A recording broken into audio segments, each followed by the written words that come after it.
Welcome to The Chat. Come behind the inbound scenes of some of the world's fastest growing companies. For the past 10 years as Chatmetrics, we've had an exclusive inside view of how these industry leaders are revolutionising inbound marketing and sales across diverse sectors.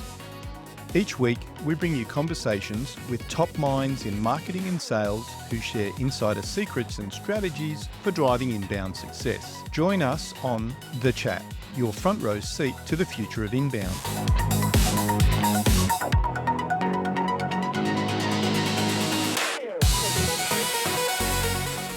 Today on The Chat, our guest is Jimmy Dougherty, an AI enablement strategist who spent over 2 decades turning complex tech into actionable strategy. From building CMS systems in the early internet days to orchestrating GPT-powered workflows, Jimmy bridges the gap between human teams and AI agents. Now at Esker, he's helping enterprises adopt automation with clarity, empathy, and measurable results.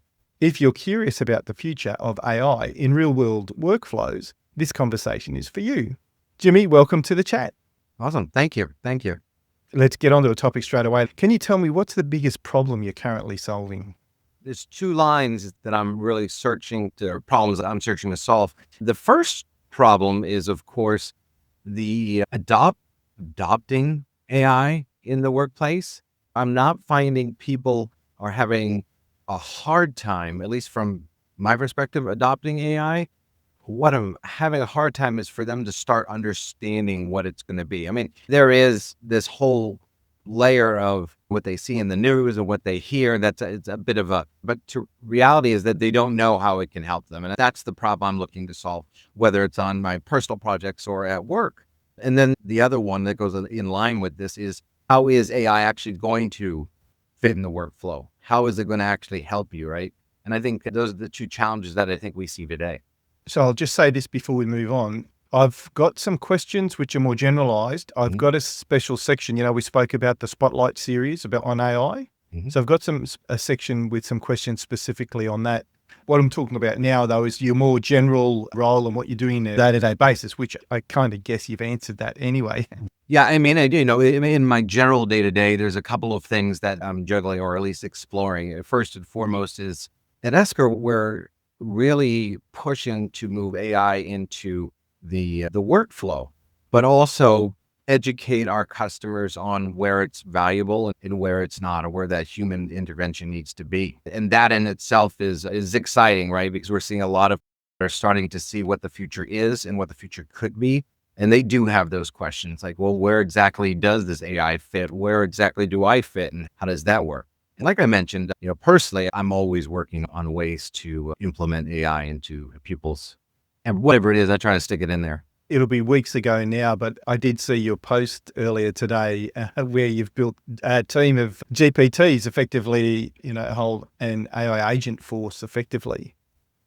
Did you enjoy that? What were the challenges you found? You know what? I love doing that. And it's something that I'm even now wanting to explore further, because it was a whole question and in itself was proposed of, well, what's better? And I actually had one of my managers ask me that, what's better? Is it this one prompt that we see people doing, or is it multiple prompts or multiple agents going across, and well, can those agents talk to each other? And if they can, what's the advantage to it? And that's really what I meant to explore in that, in my post, and what I've been working on is how that concept really works. I think I was talking to my daughter, and I think we'll probably get to a little bit of this later, but I was talking about, I think what the most important skill that people coming into the workforce will need is management of people. And what they're going to find out that it's not as much people, but these bots that will be just like their coworkers, and managing those and working with those. And that's what I explored in that project. Yeah, interesting. You've had a career that moved between support, sales engineering, enablement, and AI. How did that evolve over time? Well, I've been a geek since I was a kid, but I was an engineer, and then I moved into support in itself. And I had the sales team come up to me and say, you know what, we want you to join as a sales engineer. And my first response was, heck no. I didn't want to be a used car salesman. I didn't want anything to do with sales. No. And they wined and dined me for about a week and a half. And I said, fine. And that had to be probably the best decision I had ever made. Soon after that, we were at Cisco Live Vegas, and the world opened up. And I had a background in just understanding business and sales, right? Family business and those type things. But really adopting sales to everything that you do, or at least that concept of networking people and just how you interact with everybody, that's really pushed my technical side to a different level. And that's where I really started getting into the teaching and translating Babel into people talk. And at that point, that's where I really moved into enablement. Okay. From CMS systems in the early 2000s to multi-agent AI bots, how has that changed your approach to building systems at all? Oh yeah, absolutely. I'm lucky enough to have a few miles on my tires. So I understand the concept of systems and them communicating with them. I mean, I've evolved in the evolution of APIs and interconnected systems, but now with AI, the concepts they're evolving, right? So we have that foundation of interconnectivity and their importance, but now it's evolving. It's evolving in a way that we just can't really get a hold of right yet because, well, it changes every day. So yeah, I mean, it's changed. And I think if I was going to say in one word, it's changed in a positive way because now we have the integration or the interacting of those systems is evolving into more of a more complex way. And we can get far more information out of it than we ever thought of. And it's easier. Do you think there'll be a time where they become self-generating to a certain extent? Sure. Oh yeah, absolutely. Absolutely. Mm. We're seeing that now in some aspects where even some of the models that ChatGPT is kicking out, or at least in what my reading and researchers testing is that's the concept where they're sitting there saying, we need to solve a problem. It will actually create the code that goes along with it by itself. So it can build code to solve that problem. Yeah. There's the early stages of that actually happening now, isn't there? Yes. Yeah, absolutely. It's interesting. You talk a lot about human plus AI orchestration. What does that mean in practice? It's funny. People sit there and say, well, when you're going to talk about something, find your niche, find out what you really find, passion on. And go back to my early enablement days when I was trying to not only teach people about the technology that I was supporting, its importance and what, how it worked in their workflow. I go back to that and I'm starting to say, well, this is en masse, right? This is, everybody's going to have some aspects of AI touch their lives.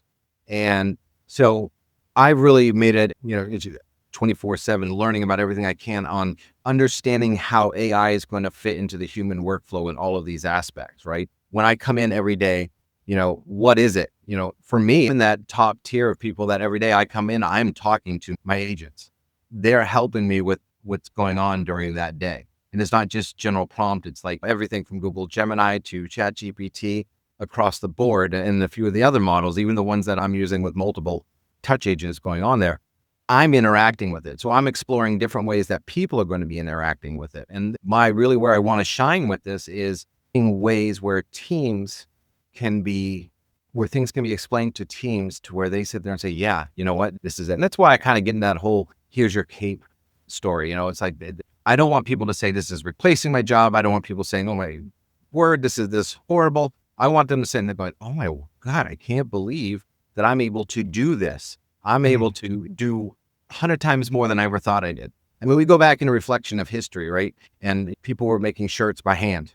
And all of a sudden, the sewing machine came out and everything is going where they can make hundreds of shirts. Yes, we can look through the history and there were some positives. We can look through the history and there's some negatives. But the concept is that change will happen. It's going to be how you embrace it. And that's really where I want to do. I want to take the human aspects of it and help them channel the opportunities that are coming and work with organizations to do that. In your current role, your title, I think, is technology evangelist. Yes. Is that right? Can you explain what that is? So a technology evangelist is kind of two parts. One is that your role is to really dig down, find passion in something and really dig down onto it. Right now, I'm working with Esker a couple of ways. I'm learning all about how they're going to embrace AI and how we're going to move it into the next generation. But it also is integration, hence the reason why one of the things that I'm exploring on a personal aspect is how integration works with AI, because that's how we're going to scale in the future, is that we're going to be able to integrate in a way that maybe our competitors can't moving forward. I'm not handing out any information that isn't there publicly, but the idea is that's really where I go. So as a technology evangelist, the first thing you're going to do is you're going to live and breathe the technology. And that's something that I've been lucky enough to even focus on and do. But as you can tell, the next step is being an evangelist, right? Taking that word at its literal meaning and going out there and telling people about it. And that's something I've just really enjoyed doing, whether I'm on meetings with companies or I'm talking in my blogs or my posts or interviews like this, is just saying, you know what? It's not just this is the best technology, is hey, look at your workflow. What are the pain points that you're seeing every day, right? And I'm sure that's a sales term, but I even get to go, really? When you get in there and you get your cup of coffee, right? What are the things going through your head that, oh my God, I got to do this today or whatever? You know what? Whether it's the solution that I support or something that's coming in the industry, this technology will help eliminate those, giving you more time to do the things. And I don't want to say the things that you like doing, right? Because that just seems like that's just poppycock, right? But it will give you more time to focus on the things that matter, to where your skills are vital. And that you can see me get excited about that. Well, so that all brings a question to my mind then in terms of when you're designing workflows that aren't just tech demos, they're actually change how teams operate. How do you approach that? Well, I mean, the first step is you sit and listen. And I'll be honest with you, you're asking anybody how I got into all of this and early in the career, that had to be the most difficult skill to learn, is to sit and listen. When I was young, I was like, oh, look at all of these features and we can do all this and stuff. And I don't think the users got a word in edgewise. So that's the first step, is listening. And then the second step is just understanding, as I said, the pain points, taking what they told you, understanding where the challenges are, understanding what makes their day, their week, their month, happen, and then understanding what the end goal is. And third is then working with their team to implement some sort of flow. And that's, showing them, hey, AI or however we propose a solution is going to help you in these points. And this is how we would do it. And to do this, we need your help in executing this. And so basically getting the team on board, getting to internal evangelists, right? Moving forward, getting decision makers on board. And once you get all that, you have least resistance and, well, you have a successful project. So what role does empathy play then in your enablement strategy? For me, it's like number one, number one. And I know that's some people I sit there and say, well, you know what, sometimes they've got to face change, and like, absolutely. If you can't feel what they feel and understand what they're saying and find a way, like, who knows, they could be 100% right, like in their feelings, right? I mean, we'll go back. Yes, their feelings are their feelings and they're right, right? So having empathy on what they're going, and they are their feelings. But I'm saying there might be a different view or a different solution that would help that resolve that without having to really change something. Yeah. But if change needs to be done, right, it's having empathy into what they're facing, what they're seeing, their lifetime of dealing with that project, and finding a way to communicate it to them to where they give you buy-in, right? So empathy is 100%. It's people, right? I mean, here I am, a person that is like raw AI. It's the best thing ever, right? But I am not all naive either, right? These are people, everyday people that have issues and problems and joy and happiness in their day work. We got to pay attention to that. But I think your whole perspective and, the couple of conversations we've had in this one, it is that you've got this almost, it's actually more than human in the loop. It's an integral part of our, day-to-day lives, where you spoke there earlier about, one of the challenges will be learning how to communicate with coworkers that are actually AI agents as opposed to humans. It's like there's always going to be a people or a team of real humans. Can you share a moment where a workflow you built changed the game for a team or for a client? There's two that came to mind. One is where I did something, or when I explored something that was kind of early into last year, that really changed my perspective on what I was going to do or what I was going to focus on. And then I can talk about how maybe it changed a team. First and foremost is when building a prompt, right? You build a profile first, right? When you're building this AI agent, you're building a profile, you're telling it what it is, right? And a lot of people say, in this situation, you are an expert customer service representative, and you give it a lot of aspects that make it what it's doing, and you tell it which documents that it can utilize and all these type things. You build it and you tell it what it is. And the one aspect that I found out, and I used it for my writing, right, as my proofreaders and stuff like that. The one aspect that I found out is gave it a personality. It kind of humors, right? Now, don't get me wrong, it's not fail safe, and I'm sure that the people say, no, you can't do that. It's just smoke and mirrors or whatever, but it made a difference. When it's It was just the other day, I sat there and you are a life coach or something to the thing. You're like Tony Robbins and stuff. And I made a joke, right? Please, nobody get angry at me, but I made a joke. I go, Jesus came to you for advice, right? And it was so funny because I told it was humorous. It was always, and it was so funny how it reacted back and the jokes that it would crack. I'm going, that's it. That's it. That's what will make this whole process flow. And so I started kind of doing that with the teams that I'm working with. It's a little bit, when you're in the business world, sometimes it's a little bit that, you have to be a little bit more cautious in how you do that. But I'm going, that's why I focus on what I'm doing. When I talk about the agents, you can see it in my writing and going on. When I talk about those agents, is you start giving it a personality. And that's why we see with ChatGPT 5 that just came out, one of the big issues that came out is that they removed this whole kind of personality aspect initially. And everybody was furious about it. I use this to talk to. I use it as a coach. I use it as there's a big debate on whether you should or you shouldn't. But to be honest with you, when I added some sort of personality to it, it made a difference. It made a big difference. So moving forward, I do that because, like I talked about, it's that human AI connection that I'm looking for. And what's the best way of doing that? I mean, another aspect is, as you can see, everything I do kind of has this cartoon. When I do my posts and stuff, it's kind of cartoon themes. And people say, well, this is a professional, or is it LinkedIn? Why are you doing that? Right? I go, because you know what? AI is hard to swallow sometimes. And people need something that's a little bit funny. So a little bit of sugar with the medicine, right? That gets them understanding, gets them to giggle a little bit. So they'll just start accepting the message a little bit more. And when they actually see what the message is, they're saying, yes, yeah, that's going to work out. I see it at work, right? I've been working on it, and I go on it, but I've been working with a team, right? Just getting like CoPilot going on. And we just worked a few minutes, finally getting up their licenses and just building prompts. And they're going, oh my God, this is awesome. This will save me a lot of time. That's where the value is. Yeah. And that's when you get to the point where you go, okay, I get it. And this is what's going to drive me forward. It's interesting you talk about the humor in LinkedIn. So I'll mention two posts. One was, I think it was today or yesterday, I just saw a comment that came up from Chris Walker saying that, the post was a guy saying that my co-founder or partner charges 6 figures for this AI framework.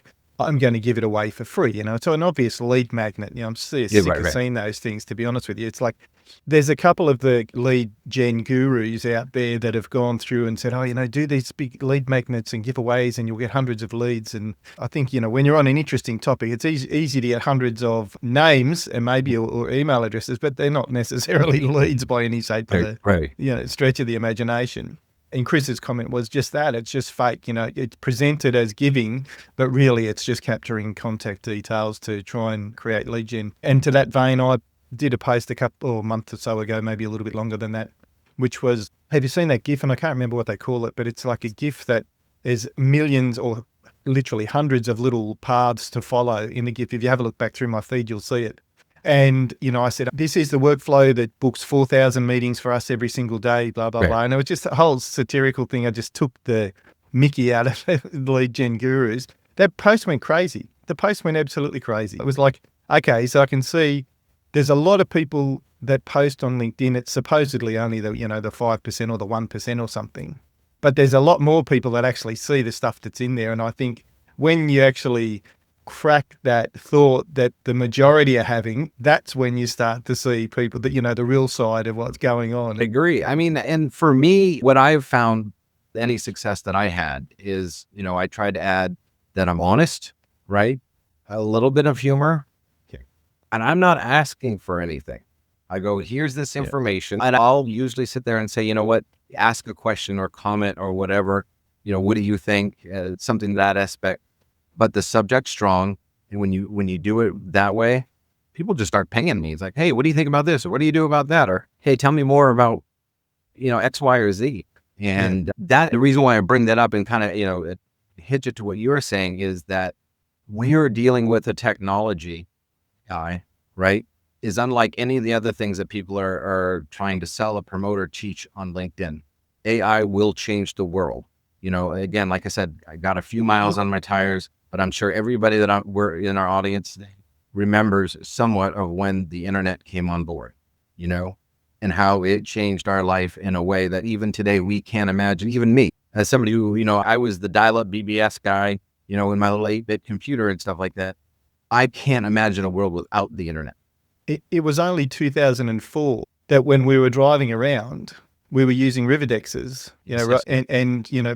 book street. I'll say the words to describe what that is. You know what I'm talking about. Book street directories, real Yeah, yeah, maps yeah. to actually see where we wanted to get to. And you think about it today, with a mobile phone and Google Maps or Waze or whatever else it is that you're using. It's like you don't even have to look at it. It will speak the directions for you as you're going along. So look, Right. there's good things. That's amazing. Sometimes I wonder if it makes us a little bit dumber too when we don't have to use our brain for those things. And that's one thing, again, I'm probably speaking to a smaller portion of the audience, but that's one thing I would, of our younger audience members, right? You maybe are getting concerned about all these changes. I mean, it changes overnight and stuff. I don't want to, I mean, even me saying this says I'm the old guy in the room, right? But go back, look at history, specifically the technology's history, right? And just start understanding the dynamics of the changes. Like, I mean, how about when Steve Jobs announced the iPhone? Changed the world dramatically. And he didn't introduce something that was totally unique. Yep. He packaged it in an easy to use way. That's where AI is going to go, where when it starts getting packaged in an easy to use way and things are somewhat standardized, that will be the next evolution of the next change. And that's coming. We're seeing the beginning of that already, aren't we? There's tools like Replete, N8N, Yes. that letting you build agents with no code, vibe coding as they call it now, build fully operational apps and websites and so forth. It's progressing very quickly. A lot faster than I've seen anything else progress in the past. And it's funny because like you just mentioned vibe coding, right? And it goes back to my whole concept of adapting what we're doing in AI to just normal human, workflow interaction. So I took a whole concept, something I'm kind of experimenting with was how in my past days, I worked for a company where we actually had a small app developed, right? And it was a game or something like that to promote our network monitoring suite or whatever, That was a pretty big undertaking where you had to get developers and you had to get stuff. Well, I sat there and said, I want to develop a game it was this kind of a book story thing that I was writing and doing with. I want to develop a game to support that. Now, I have somewhat of a development background, but I'm going, you know what? Vibe coding is the way to go. I'm talking within an hour, I had a prototype going, and that includes graphics and things going on there. So imagine how that can enable marketing teams, how that can add, just personal enablement, something simple like that. Again, it's going to change everything. And it will take away, I believe, a lot of the power that the big enterprise businesses have in terms of when they want to add a new feature or solve a particular problem. Now you've got anyone that could effectively solve a problem as a side hustle. Right. As a side hustle, effectively, Yes, to spend some time on the weekend, build a product that solves a problem, and then it can be a business, a financially effective business. And by effective, I mean profitable. The reality is there's a lot of complexity that goes into it. Obviously, as you're starting to get customers, there's payment systems, there's security, et cetera, et cetera. But I'm seeing that even things like I built a little app in Replete a couple of weeks ago. I learned a lot. I'm not a coder. I'm the opposite to you. I'm the anti-Jimmy. I have no idea when it comes to coding whatsoever. But I built an app that took me probably 6 hours all up to end up with something that was operating. But I learned a lot through that as well because of the questions that it was asking me.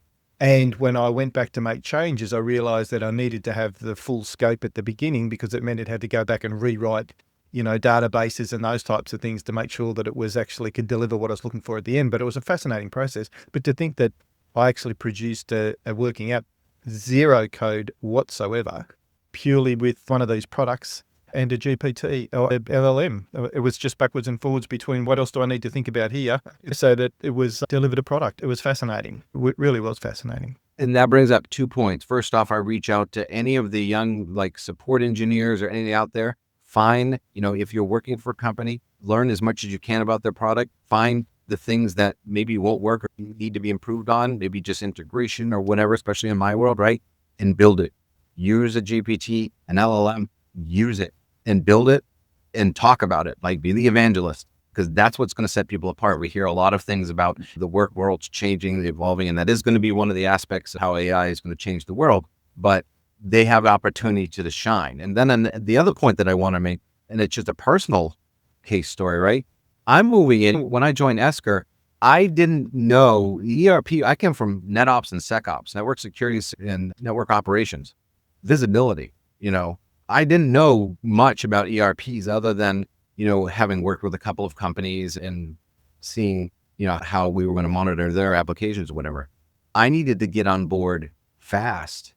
Thank goodness for AI. I mean, I sat there just like for the integration process. I sat there and downloaded all their manuals, threw it into a knowledge document, and just started talking with it like it was a tutor. So I'm late at night, 2 o'clock in the morning, talking to it, going on there and saying what if and what's hitting on that, and just more and more information that I could push into that. And I got up to speed really fast. And I'm telling everybody out there, that's an opportunity for you. Yeah, absolutely. Absolutely.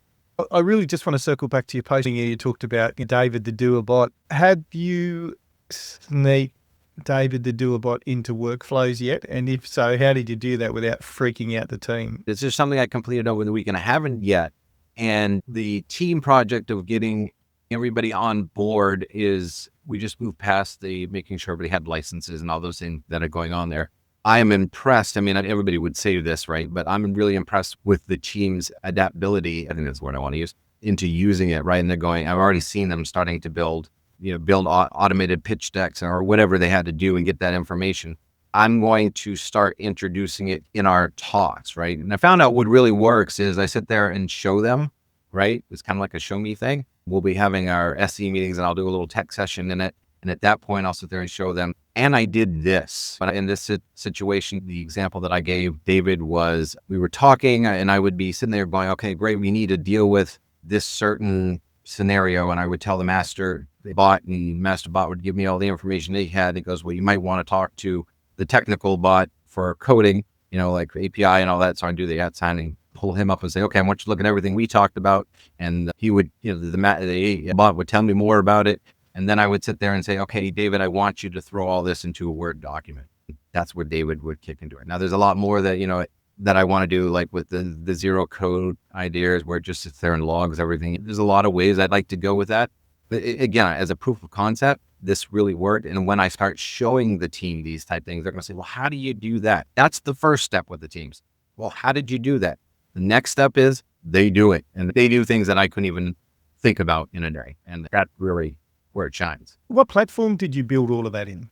N8N, which was the David part of it. Okay. ChatGPT and custom GPTs were the agents going on there. And as I mentioned in my post, I moved over to CoPilot just because that is our corporate engine, right?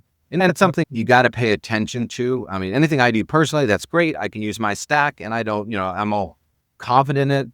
But when you're dealing with either your company's information or you're dealing with a client, like where they're investigating us as a product or whatever, you've got to just be aware of the legalities and the security issues that go on there. And that's another aspect that you have to be aware of. And it's something that I'm starting to dig into a little bit more as far as the knowledge thing. I'm still at that, beginner's level of understanding some of the dynamics. Although, to be honest with you, I'm able to pull in I had a lot of experience with GDPR over in Europe and how they had to deal with that. And that actually moved over to Esker, having that general understanding, which it's even greater, when we're anything with ERP that's going on there. And then now I'm looking to explore that specifically with AI and how that's going to go. And then watching the laws that are going to evolve, right? Because follow just how GDPR evolved when it finally passed and it was implemented and all this information. And nobody, that was the biggest thing. Like nobody really knew what their answer was, other than they needed to abide by it. And I think we're going to see something similar with AI. Yeah.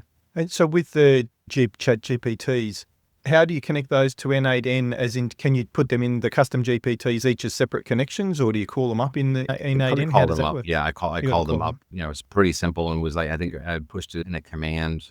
Trying to remember exactly how I did that. I fooled around with that one. I want to get into it deeper.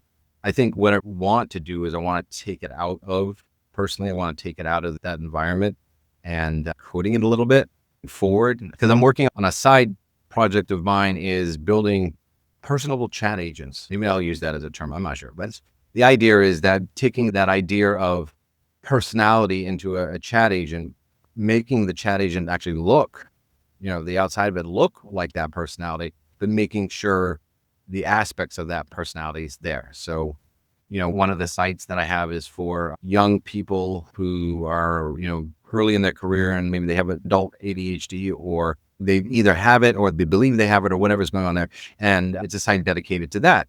And the idea is to bring in a pseudo chat agent doctor that goes in there and can actually talk to them and go through that.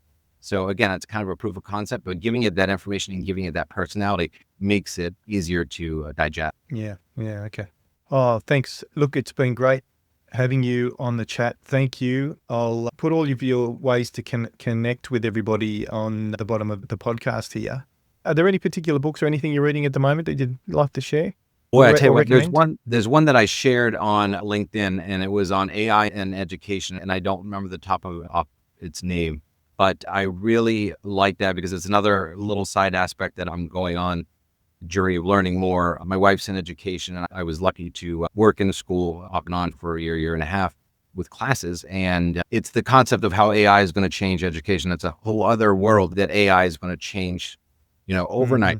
And this book had a really good analogies, really good stories on how the concepts are going to evolve and some of the past experiences, not in AI, but in just other technology. I mean, they gave an example of, and you'll remember, and I keep on, talking about history, right? The internet came around. And if you remember your teachers and they're going, well, no, you can't use the internet. We'll never be able to use the internet as a resource and stuff. You got to get your books. Remember all that? Well, I remember that's that. changed, right? That's changed. And that's really where we're going to start seeing something similar moving forward. Yeah, fascinating. Look, Jimmy, thank you. It's been great having you on the chat, and I appreciate you coming. Awesome. Thank you. Thank you very much.